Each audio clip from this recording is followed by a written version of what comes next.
And now, from the WCNY studios, here's your Food for Thought host, George Kilpatrick. Hey, welcome to Food for Thought. I'm George Kilpatrick. This is your destination for the best food and conversation in Central New York, and we know you'll enjoy the show today. In addition to having a great school district and quality medical care, Bappinick says the natural beauty of this Mohawk Valley community made Little Falls the perfect choice for his family. In the southern tier city of Binghamton, New York, photorealist, painter, and gallery owner Anthony Brunelli is an inspiration to those looking to live the big city lifestyle while still benefiting from the charm of a small town. Getting ready? It's game day here at Alliance Bank Stadium. I'm all dressed up, I'm suited down, and here to help me get ready is the general manager of the Syracuse Chiefs, John Simone. John, how you doing? George, great for you to be here. Thank you for the invitation. Is my contract ready?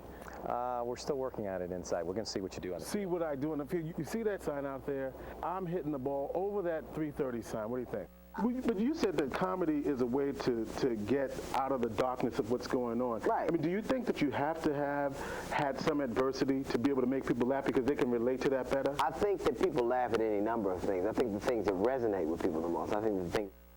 Joining us is Reverend Dr. Eugene Rivers. He's the co-founder of the National 10-Point Leadership Foundation and the co-founder of the Boston 10-Point Coalition, for which the Syracuse 10 Points program is based, and we welcome you to the program. You, George, I just.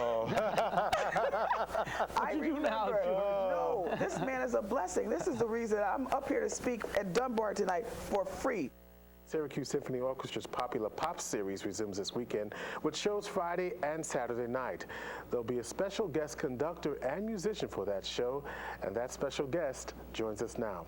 He's the former Tonight Show band leader and trumpeter, Doc Severinsen. Doc, welcome to the program. Thank you. Thank you, George. You know, I'm going to try it without the shades. Okay, all right. Little allergy problems, but I wanted to tell you, the last thing I remember last night before I went to sleep, I'm looking at the TV, and there you are. And now here I am. I love that, isn't it? I'm not sure I'm out of bed yet. Well, hopefully we'll keep you up, right? Well, now this is great. You get a chance to, you do a lot of touring since you left the Tonight Show.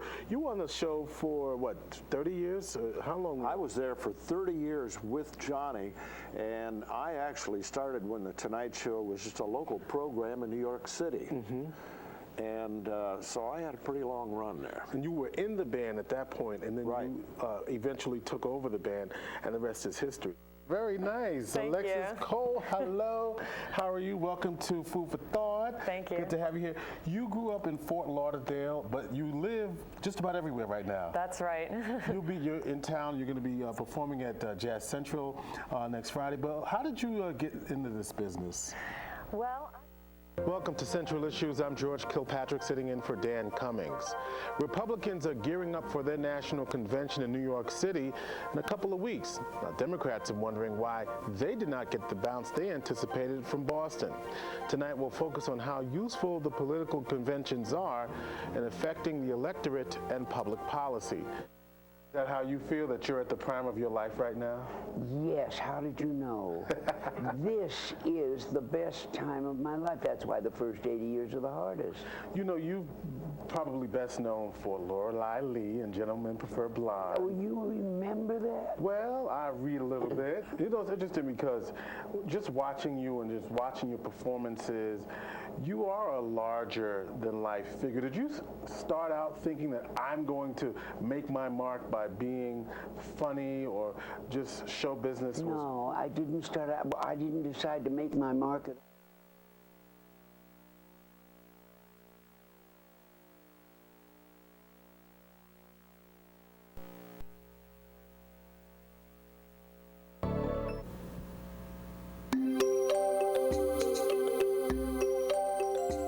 In central New York, the facts show that no matter where you live, AIDS does not discriminate. I wasn't promiscuous. I was always in a monogamous relationship, and I had unprotected sex with this guy once. I got it through unprotected oral sex. 20% of people who are infected with HIV don't even know it. Because I'm a 56-year-old white woman with a profession, that I was not at risk. And I couldn't imagine dying at 25 years old. I was dying, and I didn't know how close I was to death. WCNY presents Facing HIV and AIDS in Central New York.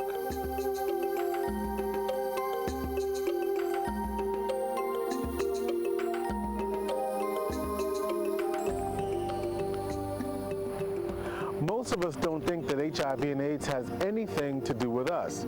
It happens to those people, gay men, intravenous drug users, prostitutes. Well, guess what? Everyone is at risk for HIV and AIDS, and we're going to tell you why. Let's begin with the HIV test.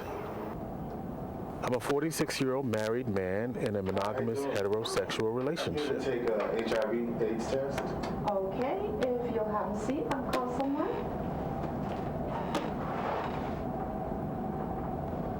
We have a gentleman here who needs test. Okay. Hi, I'm Richard. George Kilpatrick, how you doing? Come on in. Come on in here. We head to the confidential counseling room where the actual test is administered. There are pre-test counseling questions that establish the reason for coming in. Tell me why you came in today.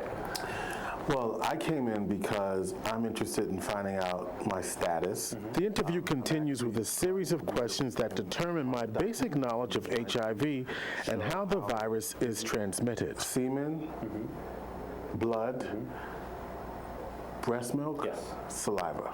Saliva is what they consider a low concentration body fluid. You would need a gallon of somebody else's saliva in order to become infected. HIV is transmitted via blood through the sharing of needles, through semen, which would be through unprotected sex, vaginal secretions, and breast milk from an HIV-infected mother to child. In order to get an HIV test, you must give your permission or consent in most instances. Okay. I just need you to sign that right there. You can read it. It just says HIV is the virus that causes AIDS. Most people think of the HIV test as a blood test, but today we're using an oral swab rapid test. What they do is that they scrape your cheek a little bit, and then we stick it into a little vial full of liquid, and then we process it that way. So it's a very safe, effective way to get tested, and there's no needles. Included in the test are personal questions and counseling. Questions as provocative as when you had sex last and the type of sex you engage in.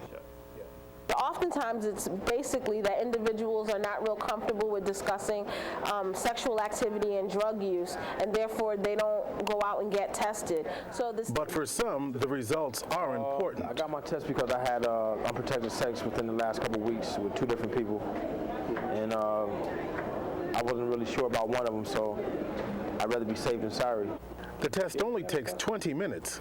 For me, the wait begins. I was a little nervous. It's I don't know. It's kind of hard to explain. We're talking 20 minutes can feel like a lifetime. In the last 3 months. The face of HIV/AIDS is changing. Young people, for example, just don't think the disease has anything to do with them.